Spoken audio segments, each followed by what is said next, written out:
I think I'm going to call this episode Dan Gives Ben a 28mm Quickie behind the dumpster at the Easy Mart. Yeah, and have some slushy.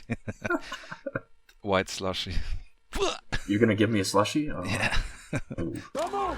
Don't fucking move! Put your hands in the air! Put your hands in the air! Put them up! Get on your knees! Hey!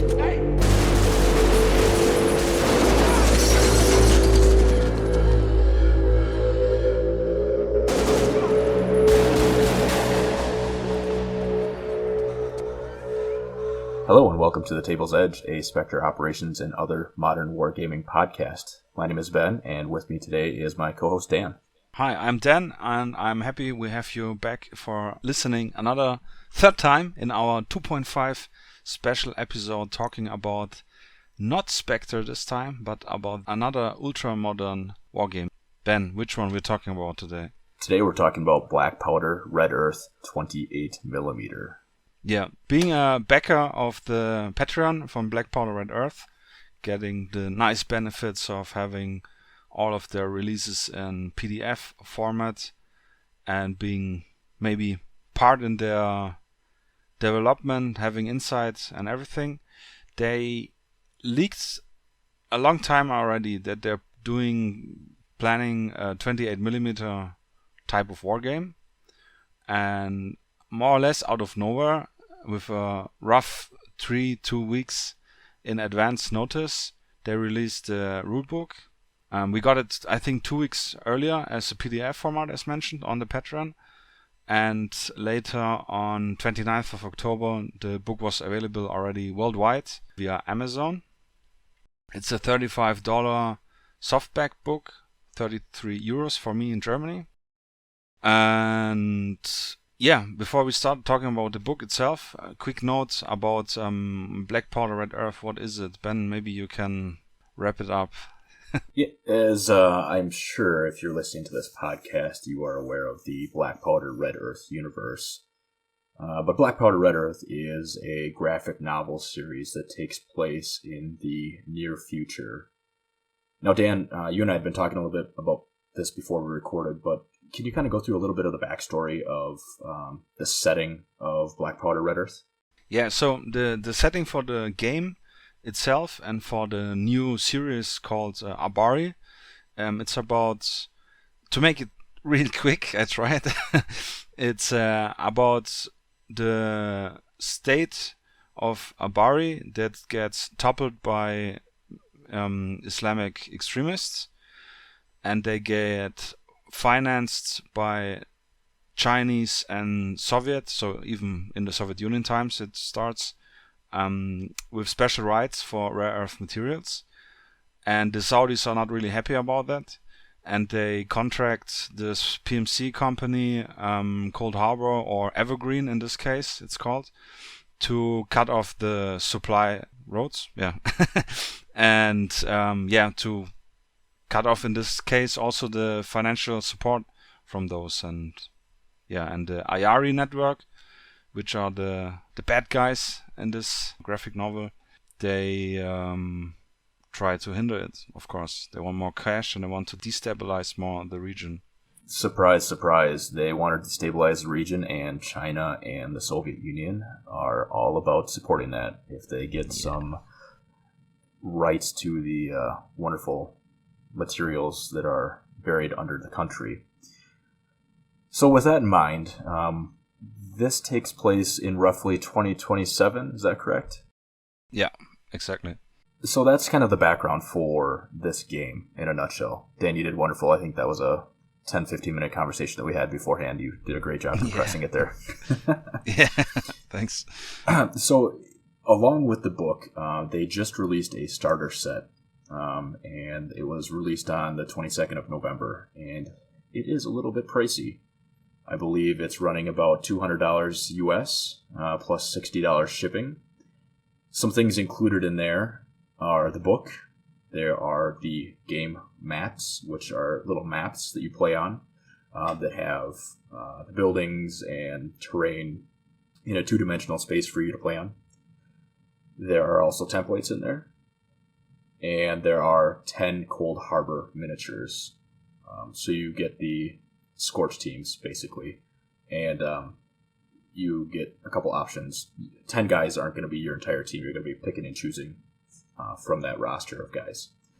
As of right now, they don't have any of the Abari network guys available, so that's going to be a proxy if you do play.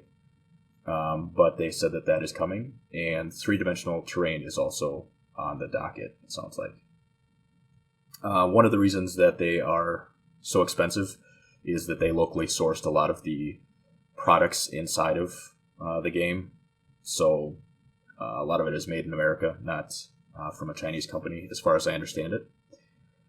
Dan, you said that you got a look at this book as a PDF, and you kind of shared some of your ideas about it with me before we had played our couple games that we'll talk about later.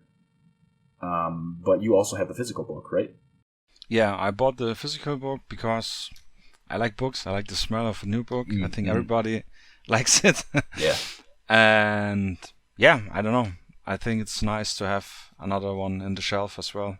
What does this rulebook look like? It's a softcover book, which is a little bit of a disappointment because with the €33 or $35 price tag, I thought it's a hardcover book.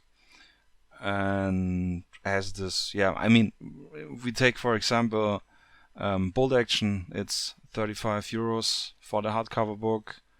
What else do we have? I cannot come up with another one, but it's I don't know. For softcover book could be $20, $15 maybe even. But to be fair, there's a lot of page. We have a lot of graphic novel stuff. It's very, very luscious, illustrated. I really like it. And we get even in the end a 1670 page like sneak peek about the new Abari line graphic novel. So if you're not sure about getting the graphic novels, this will probably hook you and make you want to buy them. It's very awesome. I really like the art style. We have talked about it already in previous episodes. And what's also pretty cool, that even if you don't have any clue about Black Powder Red Earth, in the beginning of the book, there is a so-called conflict Bible. So it explains pretty well what's all about and why you're in this situation which you're playing in the game, and they talk about all the regions and but it's good. You get a lot of bang for your buck in terms of pages per dollar, if you want. So you look at books like the Zona Alpha book. That's a soft cover, but that's $20, $12. If you get it on sale, yeah. Depending where you get it. But as you said, there is some pretty cool artwork in there, and if you're into that kind of thing, it's it's a real visual treat. I mean, one cool thing is that they let print the book, and I think even the graphic novels, by some Amazon printing service. So it means you will always receive your book from your local region, and it's pretty fast in shipping. I remember seeing it on the Patreon that they wrote, the book is now live, available on Amazon, and I checked on my Amazon, I ordered it, and it was like 2 days, I had it in my hand already, so even faster than some guys in the States or in the UK. That was pretty cool, and no taxes and no excessive shipping crap. Yeah, absolutely. Which comes back to the starter kit. A small correction, there are no game mats included. You only get the buildings itself, and then you can make up the pre-designed terrain. Just a small note. Gotcha. And and for me, if I would have ordered the starter kit to Germany, I made a rough calculation with tax, shipping, outlay charges for the courier service, as well as customs fee. It would be around €310. Yeah, and that's without the opposing force. So for this type of game, it's I have definitely to pass on it. I got the rules. We have a lot of different proxy minis, can do some kit bashing as well. But if you're a hardcore fan, if you have too much cash, go for it. Yeah, and for those of us in the States, and I believe also it's roughly equivalent for the UK, they were looking at about $260 US. I was seeing people reporting $60 for the shipping, so it's got to be a pretty sizable package. Yeah. So let's talk a little bit about the game. The game mechanics are, it's a dice game, and it is a hybrid between a tabletop game and a board game. Yeah. Which is pretty interesting. And we have talked about this, and it seems like it might be a good gateway drug for people. Oh. But at its heart, it is a D10 game. That is a 10-sided dice. And for most of the actions, you're going to be rolling 2 of these D10s and adding the result. Now, that gives you a lot of variation in scores. And a lot of these things you are trying to roll to meet or exceed a number. And your roll determines how successful you are at either hitting what you're shooting at or potentially trying to save yourself from being killed by an incoming round. So some of the things that'll be familiar to tabletop wargamers, there are restrictions on the force, and the way that they restrict the force is by using points. Now, that's nothing new for most of us, but again, this might be a gateway drug. It's a very easy system to grasp. Most of the games that you're going to be playing are 150 points. Actually, I think it's all of them are 150 points. Yeah. So, for example, a Cold Harbor Assaulter, I believe, is 20 points. Does that sound right, Dan? 1 second, I'm scrolling. All right. So I know that the kind of cannon fodder guy, the Shirtas, are 5 points. Yeah. The IRE network guys. Yeah. So that kind of gives you an idea. You could get 4 Shirtas to every Cold Harbor Assaulter. Yeah, 20 points is correct. Yeah. So your reconnaissance guy is 30 points. I believe the light machine gun guy is 40. And then your advisor is 50 points. So in a 150-point game, you're looking at roughly between 3 and, 5 or 6 minis for Cold Harbor. And again, you get 10 if you order the starter set, or presumably the force packs when they come out.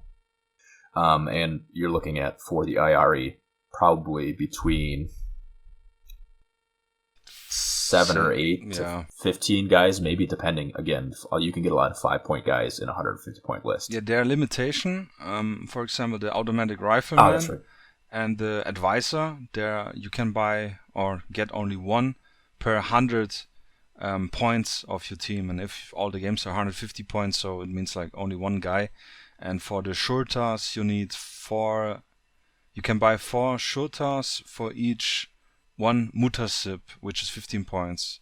So there are limitations, but you can go wild actually with buying. I mean, the advisor and the enabler, which is the direct.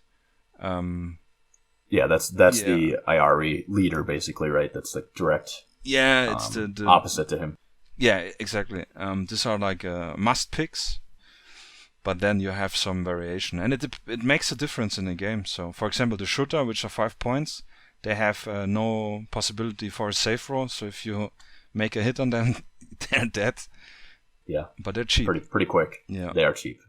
So they also clog up some firing lines.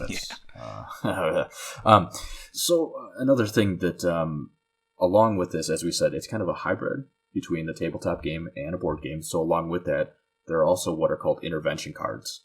So each player gets a deck of 15, I believe. 14 or 15 cards. 14 total, but I think 2 of them are locked for each faction, so 12. Yeah, 12. 12 per faction. And players can choose up to 3 cards from their appropriate own deck to use in the game. And what they are single-use bonuses. I know that one of them was called a ready ambush or a hasty ambush. There's the... what else was there, Dan? There was one called Frag Out, which gives you the opportunity to throw a grenade during the movement phase, which you cannot. There was one called Pile of Little Arms, which helps you when you roll a staggered save roll. You can throw the card out, and the unit is not staggered, so it has no effect for the following round. And yeah, there was one which was pretty crazy, which was tunnel rats. No, but that was a special intervention one, so we come later to that. But yeah, there are a lot of things which change the mechanics, and they can be very helpful for the replayability of this game, since you can make up different tactics depending on the cards you have in correlation with the units you pick. So depending on your tasking, since you pull the tasking card first, and then you can choose your intervention cards, there's a lot of way how you decide to play your faction. So that kind of covers the basics of the dice rolls, the miniatures, and then some of the cards. There are some when we're playing Spectre call off-table assets. Yeah, yeah. The advisor and the enabler, which we already said, are the contradicted units. Yeah, they're the opposites. Yep. The opposite, sorry. They have the opportunity to call in loitering munition, which is sort of for people who doesn't know what's loitering munition, maybe you can explain it better. As far as I understand, it's like there's some platform, whether it's an aircraft or a drone of some sort, that is circling the area, right? And when the call comes in that they need to support the units on the ground, they then shoot their munitions off, and that munition takes, if it's a Hellfire missile or something similar to that, or in this case, I wrote it down. The Pengwang was, I believe, the Ayari, right? I know the Feng Huang is the one for the Ayari network, and the Scoria RS is for the Scorch team. It's some more or less from the story as and the cards. It's sort of a drone, which is a suicide drone. Let's say like this, easier. So the Scoria one is a rocket which has a splash damage of 3 inch, I think. And the Feng Huang are single units. So you can attack one unit and they just smash right into that miniature. So they're pretty useful. Yeah, and they're like limited. The Ayari has 2 of those single 1 units, the Feng Huang, and the Scorch has 1 of the Scoria S per default. So the way the game plays is it's broken down into 3 phases. Now there is an assaulter and a defender for each mission, and they trade off. So Scorch isn't always the assaulter. And Dan and I actually played one where the Scorch teams and the Ayari teams had switched off being the assaulter. But during the phases, the assaulter acts first. Yeah, which is pretty cool and realistic, I think. Yes, because they have the momentum. They are the ones that they're initiating the attack. So the defending force is kind of reacting. So it's cool that it emulates that real life aspect. So the first phase is called the direct fire phase. So Dan, you want to cover what happens during the direct fire phase? Yeah, sure, of course. So in the direct fire phase, which you can imagine already, you can shoot. If you decide to shoot with your miniature, you get a +1 on each dice. Oh, one thing to cover first. It doesn't matter what weapons the miniatures have, because they all use 2d10s per attack.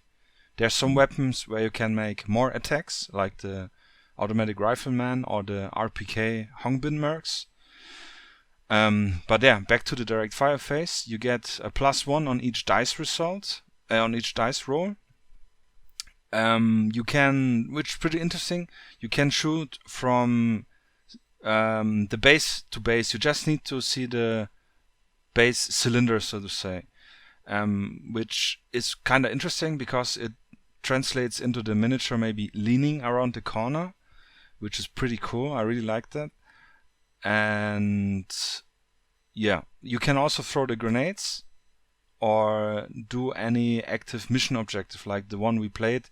You needed to place some, I think it was some explosive or demo charges in one section of the game area. But the interesting thing is that it's an alternating thing. So the assaulter gets the first pick. He shoots if he can. Then the defender's turn, and back and forth. And one player can also pass if they want, because each if you activate your miniature in the direct fire phase, you cannot activate it anymore in the maneuver phase, which gives you some tactical depth. Yes, you have to make a decision. Do you want to take a bonus to your shooting score, or do you want to move? Those are things that they can't happen together. Yeah.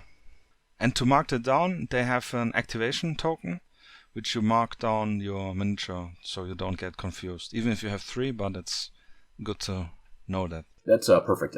One thing to note, too, is unlike Spectre, where you can choose the loadout for your miniature if you want different types of grenades or anything like that, the miniatures for this game, they have a set loadout. So your Scorch team, they're going to have the carbine, and it gets 1 shot, right? The automatic rifleman has 5. The Hongbin has 2 with their RPK. So again, they're fixed values. You can't switch weapons back and forth. But they have, as you mentioned before, they have the fixed loadouts. For example, the automatic rifleman has some bipod, which gives him a benefit in the maneuver phase, which we come in a second to it, as well as the Recce has a special skill that he can kick down doors. Yes, there are doors which can open and close. He can kick down doors without a penalty. He has an initiative special rule and appointment special rule, which we will not cover in detail. As well as the assaulter and the advisor, they have frag grenades, which the other one doesn't have. And for the Ayari ones, for example, special is the Mutasib. He has a suicide vest, which can be nasty. Also got a frag grenade. The Shurtas, the cheap guys, they cannot do any save rolls, as mentioned before. But they have also this penalty that they are non-professionals, which means you cannot shoot, pass, or through your own guys. If you do so, you have to make a check if you hit your own guy or not, which is kind of cool. As well as the Enabler and the Merc from the Hongbins on the Ayari network side, they have also frag grenades. And the Hongbin Merc, as said before, got the RPK, which has 2 shots, so to say, and also the bipod special skill. Yeah, so each of the types of miniatures that you have in your force, they come with a card that covers each of the special skills that they have and each of the values that they need to roll in order to successfully complete their task. So again, we said this game is a D10 game. So if you're looking to shoot, and Dan, I'm going to ask you to look at the value here because I don't have it in front of me. But say if you're shooting with a Scorch guy and you're shooting with an Assaulter, you have 1 shot, so you roll your 2 D10s, and you're looking for a combined score of... It depends if you're having a direct hit, which means your target inside is completely standing open. You need to roll a 7 or higher as a complete result. If taking the direct fire phase in mind, you get again the benefit of those 2 extra results on your dice roll. For an obstructed hit, which is the other option, if the enemy is obstructed or you're shooting through any type of obstruction or cover, you are looking at a 9 or higher. So there's another very interesting and cool thing. It's if you roll a 20 or higher result, then you do a headshot and the opponent cannot do any type of save roll, which is pretty cool. It's rare, we know, 2d10s, 20 or higher, yeah, but it's possible. It happened 3 times. Yeah, in 3 times in our games. Yeah. So one thing we should have mentioned before, but when it comes to shooting, as Dan said, you are looking to roll a value equal to what your target is as far as in the line of sight. So if there's unobstructed line of sight between you and your target, and again, it's that cylinder based off of the base of the miniature. If there's nothing in the way, then you need, it's usually the lowest score, which is 7 for your Scorch guys. Now for your, the other guys, I think it's like 13 if it's unobstructed, right? It depends. The Scorch guy are pretty more trained, so they're all looking at the 7 for direct and 9 for obstructed. But for the IARI network, it's, for example, the Mutasip, they need a 12 or higher for direct, 13 or higher for obstructed. The shooters are 14 for direct and 15 for obstructed. The enabler, which is the highest trained unit, is also the 7 and 9. No, not also. Yes, also 7 and 9. And the Hongbin Merc is 12 and 13. So yeah, but they're cheaper in points value, so keep that in mind. Yeah. So again, it's all based on your line of sight. So if you're able to see that cylinder clearly, then you take the direct line of sight shot. Otherwise, it's obstructed, or you can't see them. So there's only 3 options. There's no cover bonus. There's nothing like that. There's no range interval. There's no, I have a carbine, I have a pistol, shotgun, whatever. Yep, they give you the value that you roll, and you roll it, and if you make it, you make it. Then you go to the save of the unit that you targeted, and they roll their save, and it's either they're outright dead. If they roll, say, I think it's 14. Does that sound right? Yeah, for example, for the assaulter and recce and everybody, it's a 14 or less. Which means that they would outright be killed. Yeah, or a 15. If you roll a 15 or higher, is staggered. And if you roll a 20 or higher, then they're unaffected. So that your shot lands and kill one directly is very, very high probability. The game is really brutal and really fast, which is nice. It's fast and it's lethal. To come to the staggering quick, if a unit is staggered, it means it gets an activation chit. You put it on a side, and it needs more or less, how you call it, skip the turn until the next cleanup of the activation chits, and then it's managed to get up. But you can double tap him if you have visual on it, and then if you manage to get another hit, then he's straightly dead. There's no save roll for that, which is nice. Brutal but nice. Brutal but nice, yeah. So after the direct fire phase, we move to the maneuver phase. Now each unit that hasn't activated in the direct fire phase may activate in the maneuver phase. Now, when you activate in the maneuver phase, you may move up to 6 inches or up to 8 inches for the recce unit for the Scorch team. That's the only exception. Everybody moves 6 inches, and you can move up to 6 inches. You don't have to take a whole move. You can take a partial move, whatever. Now, that 6 inches may be used up, particularly when you're opening doors.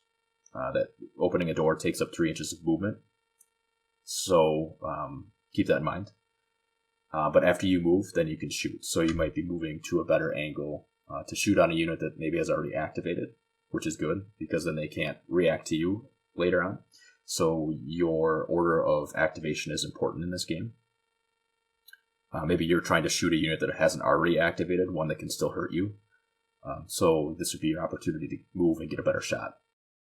Just a quick note, you can shoot at any path during your maneuver phase, so at the start or at the end when you're moving your 6, or in that rare occasion 8 inch. So yeah. During the maneuver phase, you can also use the loiter munitions that we talked about earlier. The next thing you could do is you can use an immediate action, which is much like an overwatch. Again, you can't use this if you've activated in the direct fire phase. But basically it allows you to sit and wait.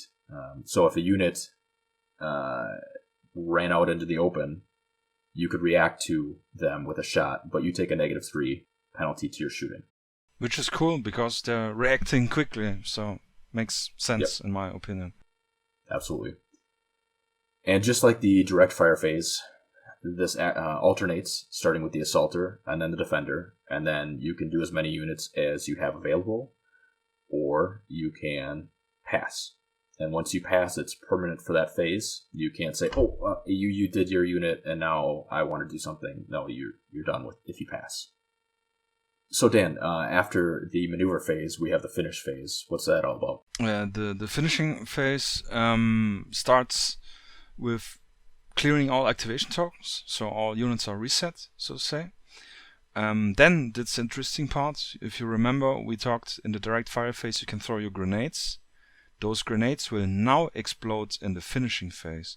So you have the possibility as a player to jump away from the grenade and react on it, which is pretty cool. The grenade have a very simplistic scatter mechanic. So you roll, there's like one in the book, is a template, a radial template, which is divided into 9 sections, or 9 arrows, more better to say. The results 2 to 9 make a scatter direction of 2 inch in this direction, and the result of a 0 or 10 and a 1, it's a direct impact on your where you put the token or throw the grenade in, which is, yeah, it's nice. I really like that the grenades explode not immediately, but in a end of the turn, so to say. Yeah. And as well, in that finishing phase, now that all the activation tokens have been cleared, there's the possibility for a so-called close assault, which gives the you can do an attack with anybody which 3 inch from your miniature away. Yes. The Recce, I think, has special rules, which is this appointment or initiative that they can attack, I think, several units. Let me check. When activated during the finishing phase, this unit can engage an opponent in line of sight at any range. A finishing phase attack in excess of 3 inch cannot be combined with any intervention card that would increase the number of attacks rolled. You know, see, the Recce is extremely powerful because he can attack in any range of the finishing phase. So, yeah. So once you get all of that taken care of, then you go back. You reset the tokens.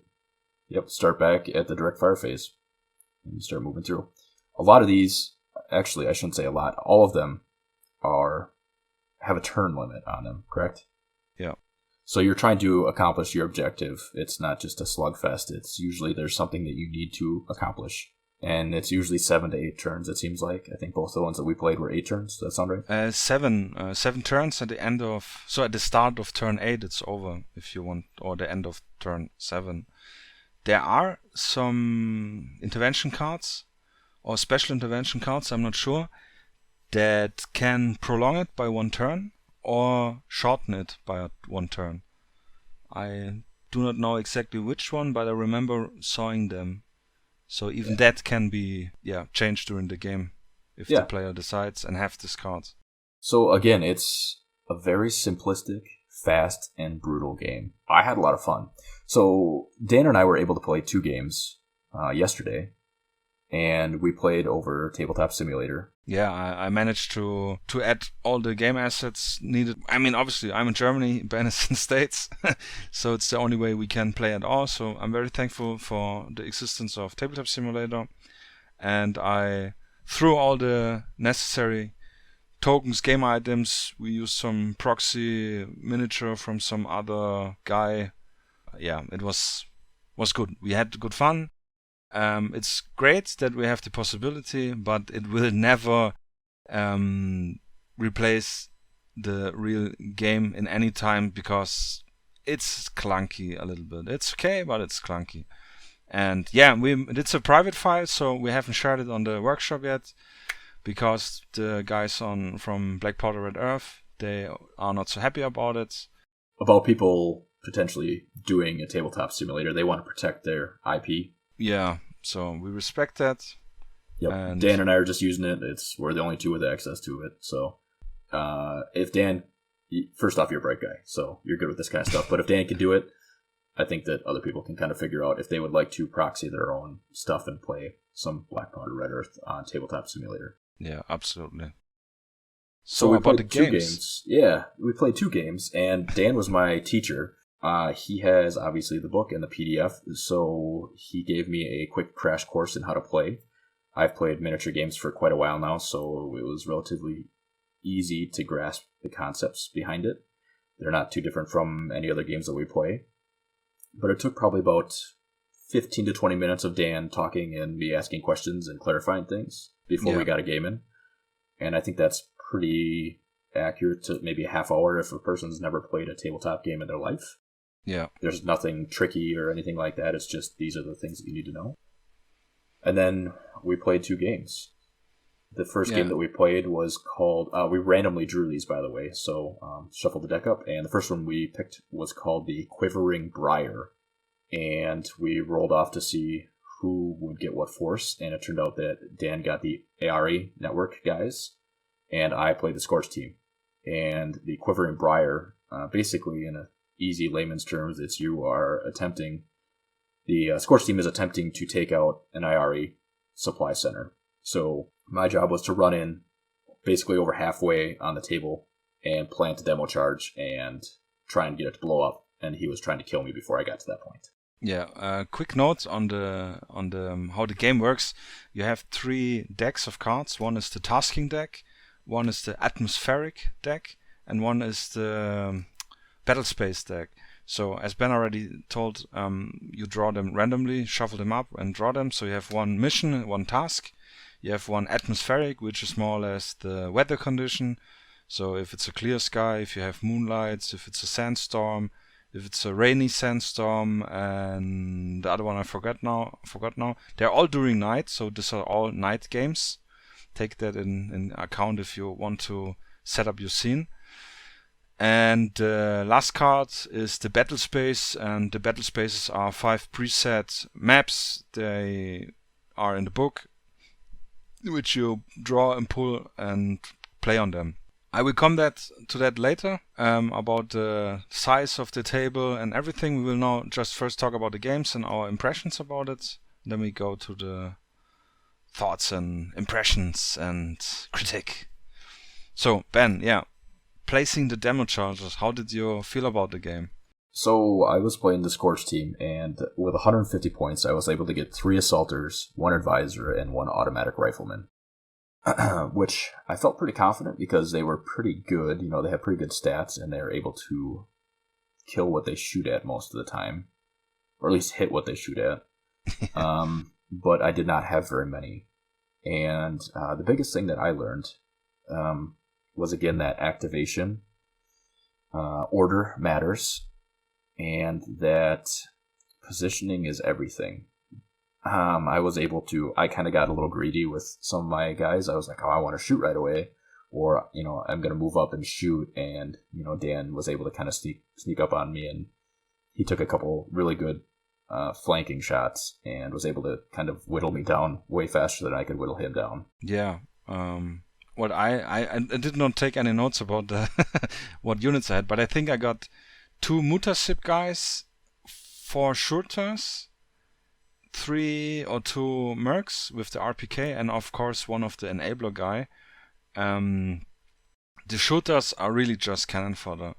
They drop so fast, but they can hit. I think I managed to hit one guy and you managed to save him. I'm not sure, but I think. But you took out all my shooters pretty fast. But I had some pretty bad position. I tried to flank one and you could shoot me through an angle through a window, which was kind of cool. And the game ended in me wiping out all of you guys at the end of turn 4 or during turn 4, which was pretty fast. So this was maybe, 20 minutes, 25 minutes game.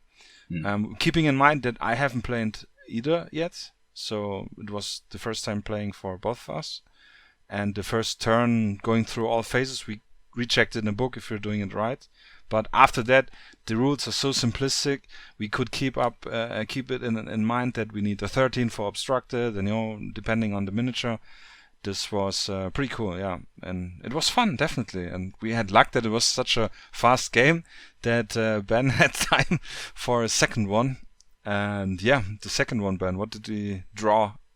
So the second mission we drew was Antler Vine, and basically we rolled again to see who. Actually, we didn't. We just decided that we were going to flip flop, didn't we? Yeah, I think yeah. So Dan took the Scorch miniatures, and I took the IRE miniatures. But basically, the Scorch team is holed up in a building with a wounded comrade. and they're basically trying to hold out until relief could get there. And it was my job as the IRE to get in there and get as many guys into that building as possible. And I was specifically looking to get more than 25 points into that building. So we, again, did you roll randomly to see which map we played on? Or was that no, we draw a card again. Okay. For the battle space, the same. And I think we draw... For the first game, we didn't draw atmospheric card. I just took the clear sky, which has no effect at all. I thought it's maybe easier for us for the first game. And for the second one, I draw a card, and we got the second clear sky card, which is more or less just moonlight, brightening up the space, which gives a benefit if you're using loiter ammunition. It directly hits the target, and it's an immediate kill without no saves. Saving roll. For the scoria, I think only the direct target is killed, and the arounds get a save roll. And interesting for this mission, we had directly the switched side. So in this case, Scorch, me playing the Scorch, was the defender, and Ben was again the assaulter with the IRE. Yep. So he could go first in each phase. Yeah, I kind of got lucky on that. It didn't help me out the first time. I was a little apprehensive, I'm not going to lie. I was like, oh, now I got guys who are worse at shooting. I don't know how this is going to go. So, but Dan chose one building that had a nice firing lane, basically from one side of the board to the other, where he could look out windows and look at me as I was coming up. And the doors were on the back side, so I would have had to go past several windows in order to sneak around to get into the doors and get in there to score. Or to jump through the windows and have the potential fail that you staggered and risk. Yes, you can jump through windows, and you have to score a 10 or better. Yeah, with 1d10. With 2d10s, right? No, with 1d10, I think. Or if it's the climbing. I'll let you look that up. I thought it was just you had to 2d10s, and you just have to roll a 10. But on a result of 10 or greater, the unit continues moving, and on a result of 9 or less, which is pretty interesting, the unit fails and becomes staggered on the far side of the cover. We come to that later. So 1d10 for climbing, and you can climb everything which is waist height and not longer than 2 inch. So it's really hard to climb. That seems 50, like you have 50%, to roll a 10. Or if you roll a 10. Oh, you're right. 2d10. I'm an idiot. Yeah. All right. No, it's okay. I was just like, I don't remember that. Okay. Anyway, so you can climb through windows. This mission was a lot tougher for Dan, I think. Again, you had 4 miniatures, and I feel like I had 10. 8 or 10, yeah. I took a lot. Yeah, I took a lot of the Hongbin mercenaries, and those really helped because their RPKs are pretty good. I took a note, when Dan and I were playing, I'm like, I need some of those. So I did that.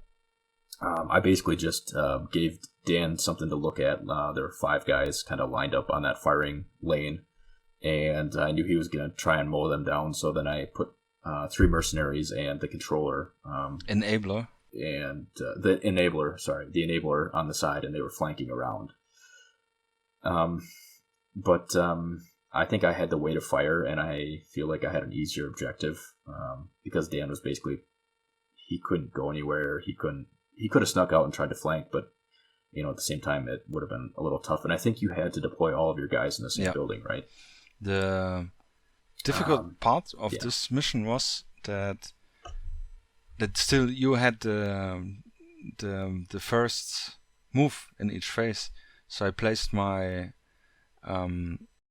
automatic rifleman in the window, and you used just some shorter guy, I think even, and you straight killed him in the first turn. And this was already heavy, yeah. Yeah, I think it was one of the Hongbin mercenary guys because I wanted to make sure that I could kill him. So, but yeah, that really put you down really quick. Yeah. Me being able to shoot through the window. I mean, it was still obstructed, but I think I rolled pretty well. So, and it pretty much was just me whittling you down. And I feel like, maybe 3 or 4 turns before I got all your guys down? Not even that? start of turn 3 already. You mowed me down. So again, as we said, fast and brutal.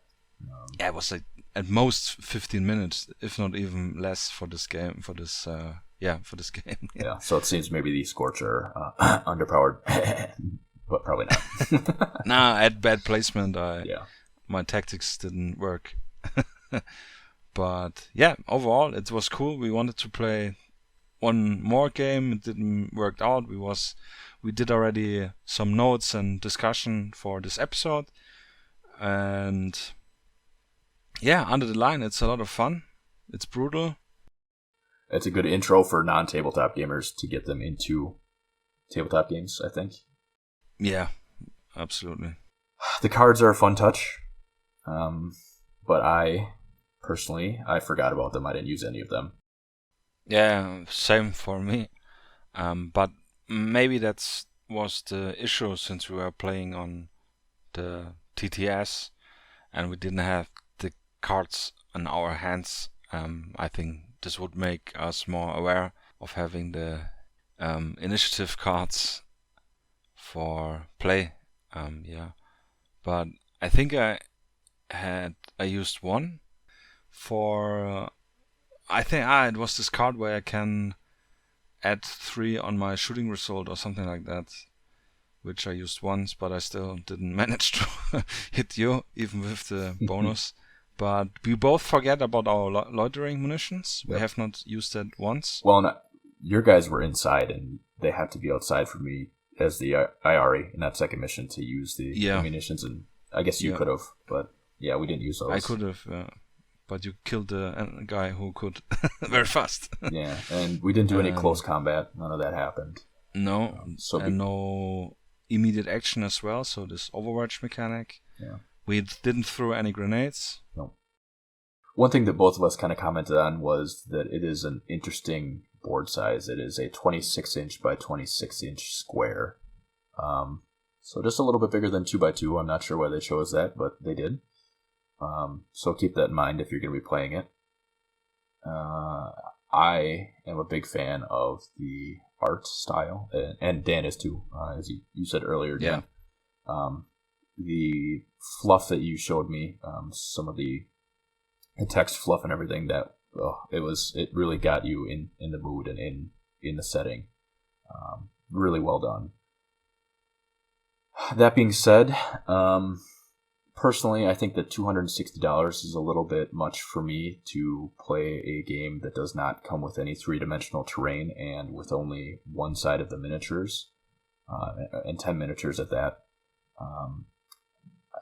It's a little cost prohibitive, I think. Yeah, and keep in mind, it is a board game which wants to be a miniature game. So saying it's a hybrid, it's true, and it's the nice way to say it. But at its core, it definitely is a board game with miniatures, because the card mechanics have so many cards. If this would have been a real war game or tabletop game, you would use most of the card things like tables where you roll your dice on, like for the missions and atmospheric. There's no need to have physical card. And yeah, but it's a good game. It's a very good game, and I definitely want to play it again. Yes, absolutely. I do too. Yeah, but for the price, it's insane. And the book, just get the book if you're interested. It's more than enough if you have miniatures, if you have terrain.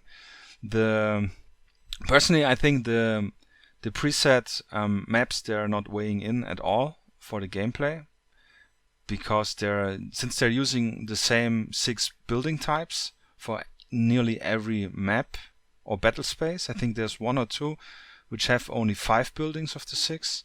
They feel all the same. It's just different layouts.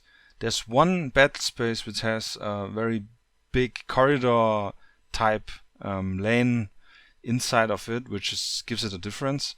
But honestly, you can just use a 2x2. I think the 2 inches doesn't even really make a big difference. And just use the terrain you have. There's no verticality in the game, so you don't need to climb up any stairs or walls or buildings, go on the roof and things. Yep. Which makes again this board gamey, which is fine. And yeah, as you mentioned, it's a gateway drug for potentially Spectre or other wargaming types like, I don't know, Black Ops from Osprey. I haven't played it, but if you like it and you want more, then yeah, it's really along the same lines as Zone Alpha too. Very, very yes, yes, with the D10 mechanic, with shooting and doing the safe roll, that's true. And yeah, checking a bit about the game mechanics, since all the tasks are on equal points with the 150 versus 150 points, I'm sure you can easily do 300 versus 300 points, or more or less, or however you want, and then use bigger or smaller table sizes or board sizes.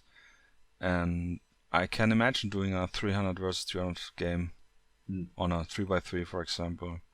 And yeah, doing the simple math, and Ben said it in the beginning, with the 150 points in 3 intervention cards, you just use 1 card per 50 points, and there you have your modular your intervention cards edition. Oh, and one thing we forget to talk about, they have a campaign system in it. It's very simplistic, but it's nice. They say they don't talk directly about campaign, but about a night raid, and the night raid can contain between 3 to 5 missions. So you divide your forces fixed. So you're the Scorch and I'm the IARI, for example, and then you draw your first tasking, atmospherics, and battle space cards, and continue. There's some limitation that they can only be, because the tasks are divided into infill missions. There are 4 infill missions, 3 action-ons missions, and 4 exfil type missions or tasks. And during the night raid, let me check it. For example, 5 operation template, they say 2 infill, 1 actions-on missions, and 2 exfil operations. So you can have a pretty nice campaign in a 3-hour window, probably, which is, in terms of wargaming, you can't forget it. 3 hours you manage to get all your guys sit down and shut up and build the table. That's pretty good. Yeah, so that's pretty cool.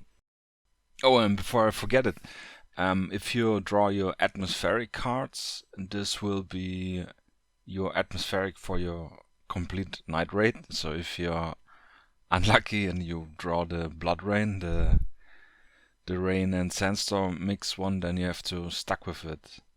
And the other thing in the campaign in the night raid is that for each task that you successful win, you get a point value, which I think is always 3 points. If you manage to wipe out the enemy force or succeed in your given objective. And depending on the task, not every task has it, you can get one of the special intervention cards. They are as well in one-time use, but you have to earn them. There was one which I remember out from the head, was the Tunnel Rats for the IARI, which gave the opportunity for one time during the game, I don't remember which phase, but you could spawn more or less 4 shooter guys in any building which was not occupied by the Scorch player. So yeah, that can be pretty crazy if you manage to flank them. And I think other one was some jamming devices, so you can jam the loitering munitions. When one player calls them, you throw your jam cards, and then he cannot use the loitering munition for this turn or for this game at all. So yeah, that's pretty cool. I'm really excited to get a game going with the campaign system. And just another quick note, I think the biggest thing people are talking about is the price. I don't necessarily think that the established wargamer is their target audience for this. They talked about how they have officially licensed weapons and equipment, which is really cool, but I don't know if that affects the price at all. And one thing that I'm kind of curious about is, they decided to do, again, this is not a wargaming company. This is they make the graphic novels, right?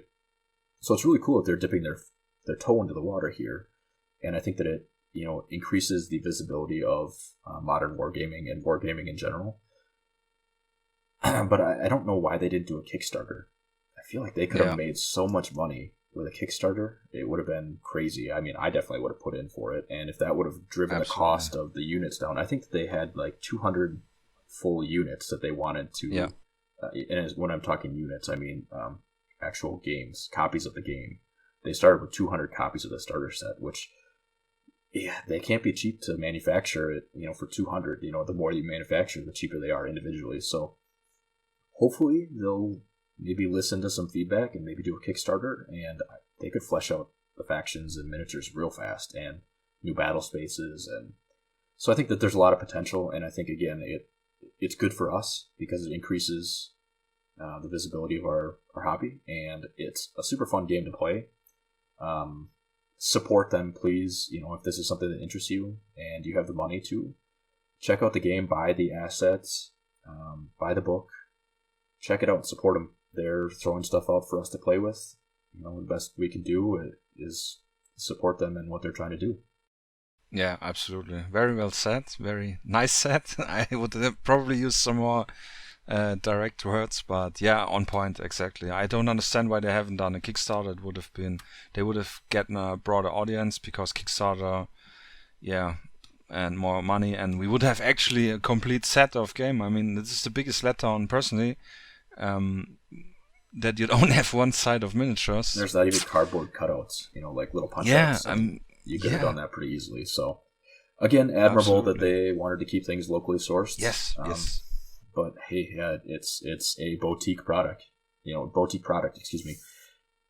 Michael Charge said it best. It's a boutique product, and if you got the money and it interests you, play it. I could see some gun guys getting into it. Like, hey, I like this comic. I like guns, and let's give it a try. There's this cool game, and if you spend $200 on ammunition to go to the range, I guess what's $200 on a miniature game that you can play with your buddies a couple times? So that's a good point. Yeah, that's a very good point.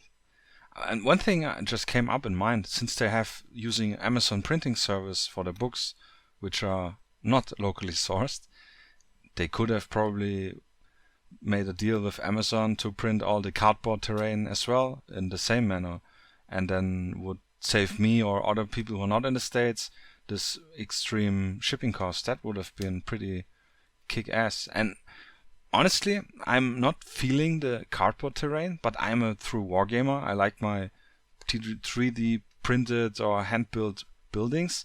But what makes this game so great in a simplistic manner is that it's a very good take it on the road type of game. And if I imagine having, obviously the two-dimension stuff is much easier to carry around than having a big-ass crate from IKEA with your terrain and building it up and be careful, and with the cardboard stuff or like any type of two-dimensional, it's awesome. And I would love to have some ready board game box with everything in it. And yeah, that's just a thought that came up. Yeah, I like it. Oh, and before I forget it, one thing that's really, really awesome with the Black Powder Red Earth game is for the view angle they use 135 degrees, and they use the hip direction for the center. So not for the center, but for it matters the hip location. If you have ever shot a real gun or rifle, or at least an airsoft version of it, then when you have for a right-hand shooter, the left foot forward, that your hip is located slightly to the right. And yeah, but long story short, you have a wider angle, which is more realistic than the 90 degree which Spectre uses.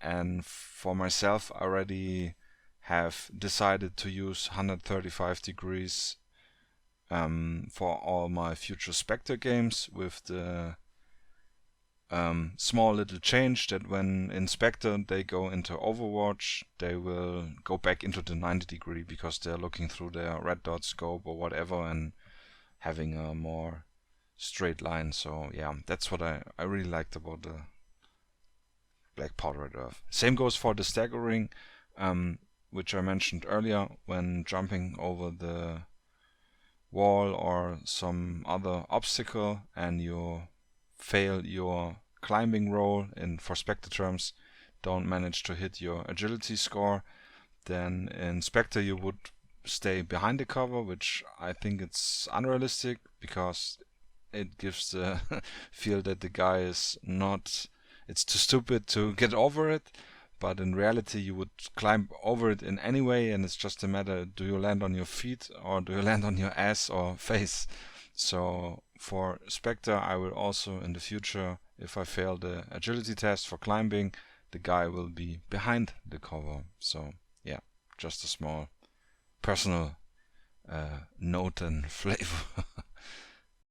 And if you want to have a second opinion, or a third opinion in our case, about the Black Powder Red Earth 28mm skirmish wargame, board game hybrid, make sure to check out Michael Charge's blog. I think if you're in Spectre and Ultra Moderns, this name is known to you.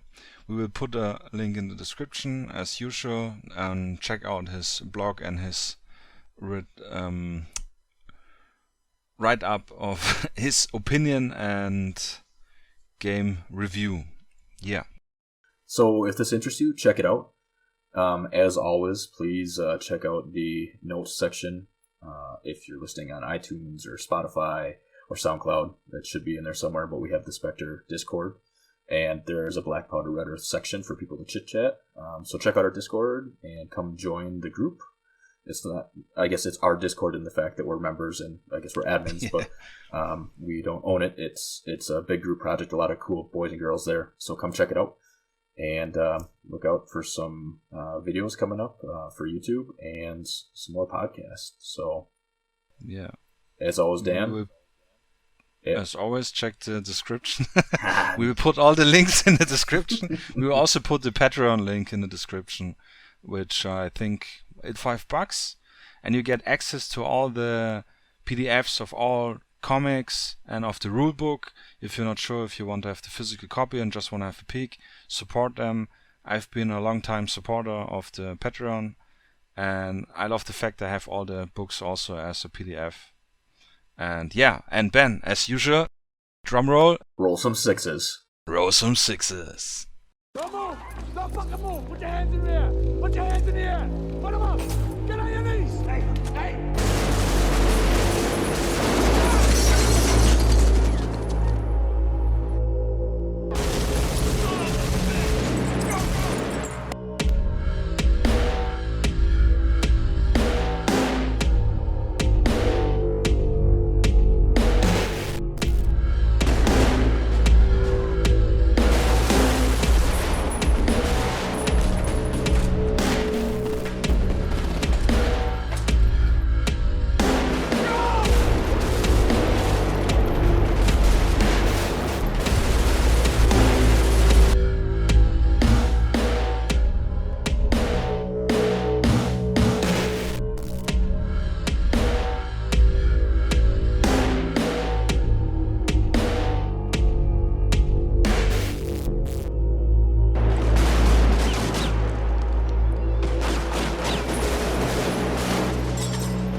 One exception as of right now, and that is the recon unit for the Scorch team.